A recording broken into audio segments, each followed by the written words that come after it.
A secured armored van that looks like any random van, bulletproof, and very well reinforced so that it's almost impossible to break in or open it from outside. Even if you use a grenade or some sort of a bomb, it won't be an easy task. In today's story, the van parked near a mall. The driver sat inside and his partner stepped out to fulfill his duties.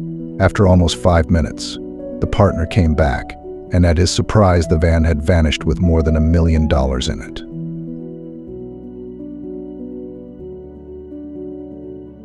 When police arrived at the scene, they were baffled to the realization that no one around the area saw or heard something unusual. If it was a robbery, it can only be executed by using extreme force to blow the van's doors. In this case, someone from the bystanders can catch a glimpse of what's going on. How this happened, is the driver have something to do with it? Or is this another modern way of robbing an armored van in the middle of a huge parking lot without a slightest incoherence? But how? Let's delve into it. Hello, detectives. We all agree that armored vans are solid rocks with armed staff to ensure a safe transport of money between businesses and banks. Today's story happened for a well-known financial institution, Wells Fargo. In November 28, 1994, near this mall in Arizona State, the armored van pulled to a parking lot. The van looked simple from the outside, but all the exterior structure and glass were bulletproof and have armored plates all around. Plus the doors cannot be opened from the outside. The van was designed to look ordinary in order to not get too much attention. Inside the van there was 2 people, the driver and the collector, both armed with guns. After the responsible of collecting the money stepped out the van, the driver stayed inside to wait.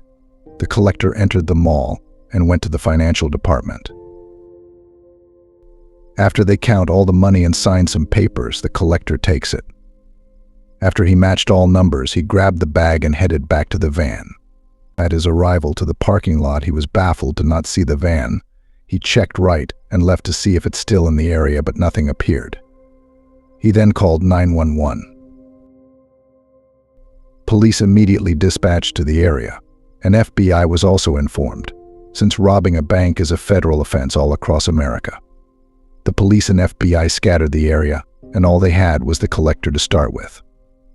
He informed them that during his time of leaving the van to the time he came back, it took him less than 5 minutes, and he stated that around $1 million was in the van. And remember, that's 1994. In today's money with inflation, it's around 2 million something.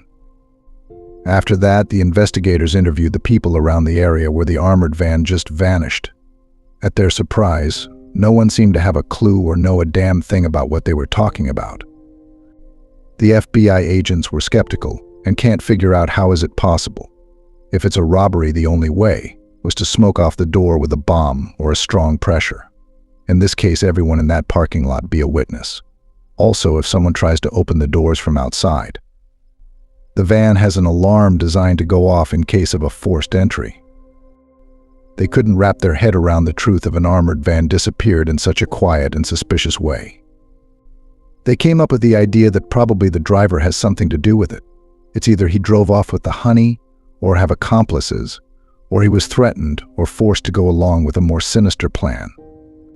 At the time of the incident, it was the only logical approach or understanding of what truly happened, knowing for fact that in so many cases it was an inside job. So they started with focusing on the driver. His name was John Magoch, a 53-year-old man. Police and FBI canvassed the area looking for the van.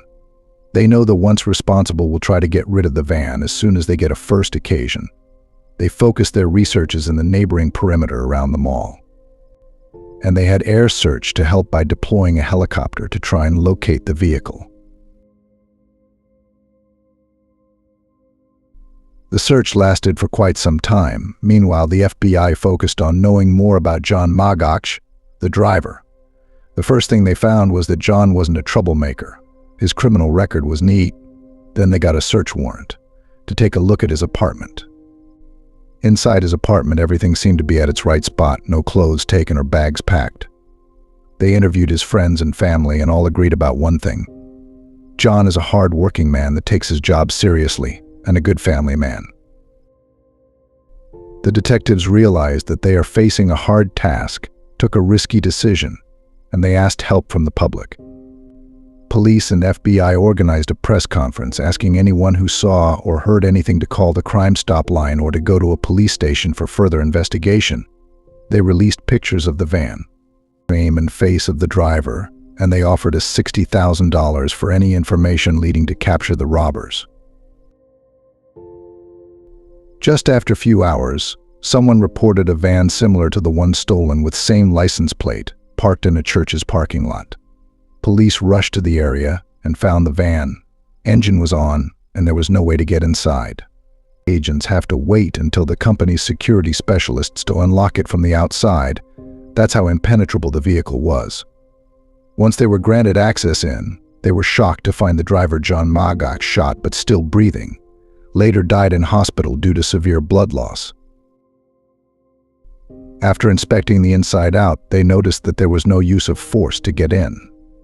After a close look, it appeared that the instigators were highly aware of what they were doing, and they showed high professionalism.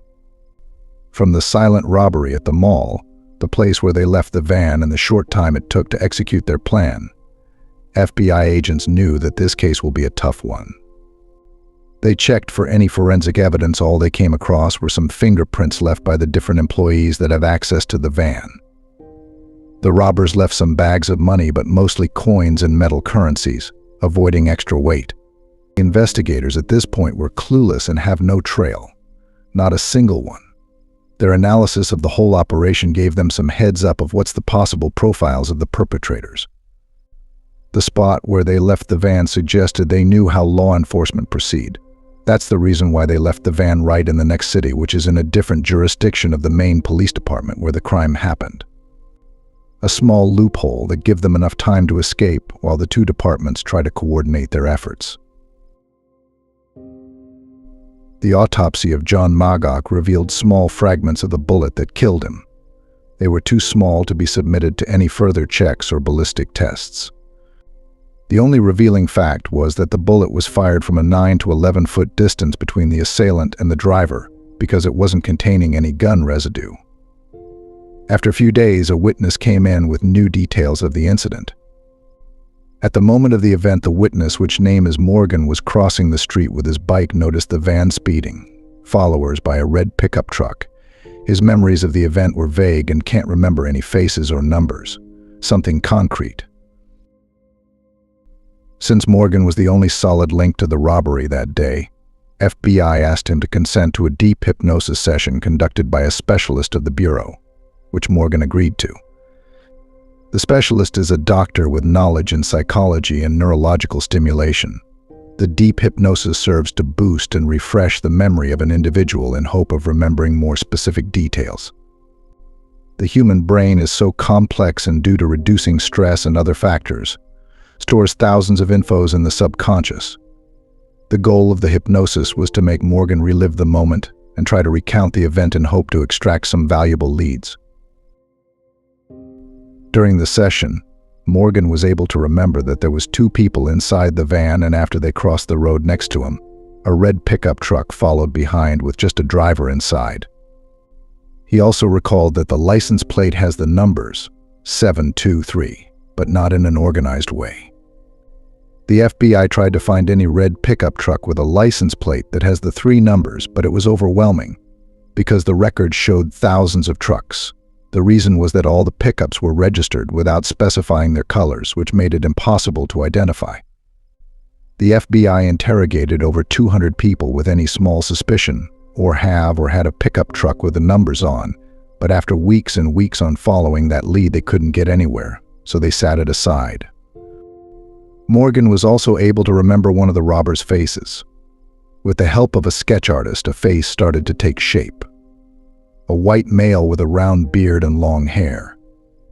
After a few days of leaking the sketch to the public, a woman called in saying that one of her friends, Jody, suspected her boyfriend to be the perpetrator, but she was terrified to call on him. Police checked the woman's name and noticed she had few unpaid traffic tickets. They showed up to her workplace using the tickets as a mean to invite her to the department to avoid any suspicion towards her, so they can talk more about the robbery. After talking to the woman in question, they instantly knew the other friend, Jody, has more to say about the case. FBI went and met her and warned her about the consequences of lying in a federal case. She agreed to talk. She told investigators that her boyfriend James Greenham looks identical to the sketch, and she had talked to him about it, but he never gave her a clear answer. He asked her about what will be her reaction if suddenly he becomes rich, trying to throw her off. She stated that he has a friend, Timothy Ring, a longtime friend with whom James spent most of his free time. She added that both of them were broke, but suddenly they started buying some stuff out of their budget, like motorcycle, jet skis, watches. After this short chit-chat with Jody, the detectives were sure that they caught a solid fish, but Jody's testimony wasn't enough. Her words are valuable, but they needed physical evidence, and they wanted to know, how did they gain access inside the van? Did they know the driver prior to the incident? Did they threaten him or his family? What exactly happened? Investigators checked Timothy's background, and the first thing they uncovered was that Timothy has a red pickup truck, similar to the one Morgan identified. The only thing was that it didn't have the famous 3 numbers, but still another good substantial clue. Timothy was also an informant for the FBI in the past. They learned that James and Timothy worked as prison guards, and they were highly trained in the use of guns and ammunition, which could possibly make it hard to surveil and monitor their moves. The agency issued a 24-hour surveillance on both of them, and because of their prior jobs, and their high alert, a helicopter was also appointed to track them, in case the land operation couldn't keep up. After a couple days, it became obvious that both Timothy and James were spending way too much money, and both didn't have a job or a stable income at the time. Each move or encounter between the two and the external world was filmed and captured. The FBI were sure that they had a third or plus accomplices, and they have to apprehend him as well. One guy keeps popping up in both operations, a man with a black beard, which soon be identified as William Ferguson. Ferguson was a retired police officer put in early leave because of some problems during his service. His profile and background landed him in the FBI spectrum, and he was added to the surveillance program. James Greenham, Timothy Ring, William Ferguson. During the course of the operation, a man named Michael Sunders went to talk with inspectors. He was supposed to be the 4th person in the robbery, but for some reasons they ditched him a couple days before November 28th. Furious, he decided to turn them in. Sunders, during his interview, mentioned a person, a cop as he said, but he didn't know his name at the time. He referred to him as Fergie. It just added to what police already know, but it sure reassured them that they are going the right direction. Sunders' words were just speculation, since he couldn't back them up with proofs or evidence. So he was allowed to leave. One of the investigators' techniques of keeping the 3 under the microscope was to check in their garbage every time they tossed something. In one of the bags, they found a map of the armored truck's itineraries. It shows the different roads the vans take around the city. This isn't, of course, a smoking gun proof, but it sure adds up to the detectives' suspicions. The surveillance operation became too much for the Bureau, and the result weren't as conclusive as expected. During the surveillance, they noticed that the 3 favorites' place to meet was James' apartment. He was the only one that lived by himself and has no family staying with him. The best way to get a confession was to implant listening devices in Greenham's apartment. In one night, after James left his place, and with the help of the property's owner, some agents were able to gain access to the premises. They managed to install covert listening devices, including wires, bugs, and transmitters. Across the street from the apartment, a team was making sure everything was perfectly installed. The FBI agents were so cautious and left the place as it was found. Now they can listen to everything the 3 talk about in that small corner of the living room. To get the 3 of them to talk about the robbery, the FBI called in a press conference during which they let out to the public wrong information about the case. They announced that they were looking for black and bold suspects, with incoherent descriptions, so the 3 will get so confident and talk it between them. Well, that's what exactly happened. The three fixed a rendezvous to meet, and the FBI, on the other hand, sat comfortably to monitor their shenanigan. The three were making fun of the investigation and made silly jokes. But the surprising thing is that at any given moment they never incriminated directly themselves with direct endorsement of the crime or taking responsibility of it. For the FBI, it was a big missing piece of the puzzle to get a slam dunk on the case, knowing that the Bureau tend to not leave any reasonable doubt when the case is so flagrant. But in general, the proof they already gathered aren't bad. In one of the phone calls intercepted between Timothy and William, the two were discussing the risk of buying new fancy cars, worried about the bad attention that might come with it. The only problem with BMWs is they draw a lot of attention. See, nobody thinks about anything if you buy a Pontiac. Oh, I was thinking about that too. You know, all of a sudden a BMW is parked in your driveway, I guarantee you're going to be in trouble. I'm tempted to go get myself a Z anyways. I really am. I'm very, very, very tempted. Well, I think you should wait. Oh, no Bergie. Well, I'm just checking. Jesus Christ. The discussion didn't end there. Timothy was complaining about Greenham and how weak he became. Add to it the fear of him making a mistake and blow off the whole thing. Yeah, he was doing so good too, but not anymore. I'm cutting him off. Well, that'll fuck up one of our plans. What's that? Well, isn't it going to fuck up north? I don't mean getting rid of him. Oh, just cutting him off as far as supplying him with what he needs to be that way. So you don't understand. I hold both his and mine. I have it. He doesn't. From the discussion, it was clear to investigators that Timothy was the mastermind and he also has James's share of money, and by doing so, he can keep him in control. William sounds to get well along with Timothy, but James was just a puppet under Timothy's fingers. Tim, in most discussion intercepted, sounded more aggressive with anger issues. They concluded that James was the weakest link in the chain. In some pictures, he was seen running errands for Tim and buying him clothes, including underwear. The investigators wanted to put more pressure on James to crack him and get him to freak out. One day they left a copy of the sketch resembling him near his door. When James saw it, he couldn't believe his eyes, but he managed to calm down. The idea of the FBI playing this tricks on him didn't strike him hard. He was thinking that someone from the neighbors was messing around with him due to the resemblance, probably, or pure jealousy. After a couple days, they left an FBI agent card near his door. Behind the card was written proof 173. James, after finding the card and checking it, he became terrified. And once he flipped it, he knew he was in bigger troubles. He ran to his car and started to drive away. This time only the helicopter was following him. He drove deep into the desert and stopped to call Timothy. Let's listen to him. There's been a detective at my house. Over what? I don't know. Is that right? He left his business card. Tom Clayton, senior investigator. I don't know what that would be, but there's nothing to sweat. Timothy tried his best to calm him and reassure him that everything was okay. He advised him to go back home and act like all normal. Then tomorrow they could meet. James went back to his apartment and slept. Next day, Timothy went to meet James. And I don't need to remind you that the place was wired up and investigators listened to everything.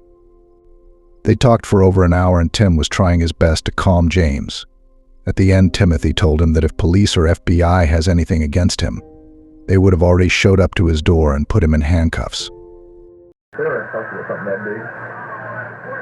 If they thought you were involved, they'd crash your door. If they thought that you knew something, they would not need to talk. They would come back and tell it that way. After that, investigators came to the conclusion that they heard a lot, and the amount of evidence they had, even if it was more substantial, but it's pointing directly to them. They issued an order to arrest the three men, and in the next morning police headed to their homes. James Greenham's arrest was smooth. William Ferguson resisted for quite a bit, but surrounded later. Timothy Ring, and as he was an informant, the FBI called him and ordered him to come to their offices to discuss an old case that they worked together in the past. Timothy took the bait and agreed to meet, having no idea of what's about to happen. This is a real video footage of how he got arrested. With Timothy, The FBI opted for this method to arrest him because he was the most agitated and dangerous one out of the three.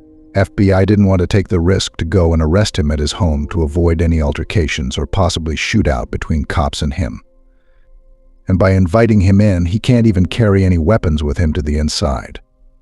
The three robbers were apprehended and were taken to custody. Next thing, the FBI searched their homes, and the first thing they found was a handwritten paper at Timothy's house mentioning how to split the money between the three. The paper has the first letter of each name of the three and the amount of money stolen with a share given to each individual. The paper was sealed and added to the proofs. The red pickup truck was stationed in his garage, but the license plate didn't have the numbers 273, seen by the witness during the hypnosis session. Investigators weren't surprised. Maybe the witness couldn't remember well. They also retrieved a big bag full of cash in his garage, and following the search of all three houses, they retrieved almost the full amount stolen. Only $120,000 were missing from the $1 million taken from the van. Probably was what the three had spent during the 3 months. At that point, with the mounting evidence, the prosecution had nothing to worry about. Timothy and William refused any type of cooperation with investigators. James was the only one that showed some guilt and remorse regarding his actions. They interviewed him for several hours and put so much pressure on him until he started talking. He told investigators that Tim was the one who shot and killed John Magoch, the driver of the armored van. After this confession, James agreed to cooperate with police and answered most of questions. He told them that they started planning the robbery 6 months prior, and Timothy was the mastermind and the one who encouraged them to join. In the beginning, they proceeded by following a big number of armored vans, tracking every movement, and drew the itinerary of each one of them. Take notes of each stop and unusual move. After a few months of stalking and tracking, they spotted their goal, the armored van that John was driving. They studied meticulously every small move the van made in the course of months. One of the reasons why they picked that specific van was that the van stops near the mall around noon, a time when there aren't many people walking around, and John had one specific spot where he always parks his van. All this facts pointed toward that van, and the mall was almost the last stop to get cash from. And if it's the last stop, it means the van already collected a big amount of money from different businesses and shops during the morning, before heading back to the bank. The three wanted to strike when the van had almost made all his stops, so the money will be a lot.